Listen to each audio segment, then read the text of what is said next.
Hello friends, welcome to my channel. ఈరోజు నేను మీకు చూపిస్తుంది వినాయక చవితి మంటపానికి వెళ్ళామన్నమాట. హైదరాబాద్లో వినాయక చవితి మంటపాన్ని నేను చూపిస్తున్నాను. థీమ్ మొత్తం చంద్రమండలంలా తీసుకున్నారు. అంతా మూన్స్ ఉన్నాయి. మొత్తంలో చాలా చాలా బాగా డెకరేట్ చేశారు. చాలా బ్యూటిఫుల్గా ఉంది.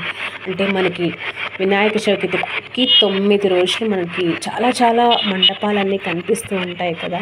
ఆ మండపాలన్నిటినీ కూడా నాకు వీడియో తీసి మీకు పెట్టాలని అనిపిస్తోంది. ఖచ్చితంగా మరొకసారి మళ్ళీ మంటపానికి వెళ్ళి వీడియో తీసి మళ్ళీ పెడతాను. ఈ వినాయకుడు మీకు నచ్చిందా లేదా? చాలా చాలా గ్రాండ్గా అనిపించింది నాకు. ఆ లొకేషన్లో అయితే అందరూ దేవుడి దగ్గర అందరూ ఫొటోస్ తీసుకుంటున్నారు. నేను మాత్రం దేవుడిని వీడియో తీసేసి వచ్చేసా.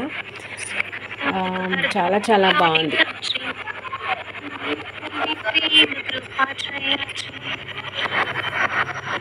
గణనాయకాయ గణదైవతాయ గణాధ్యక్షాయ ధీమహి గుణశరీరాయ గుణమండితాయ గుణేశానాయ ధీమహి.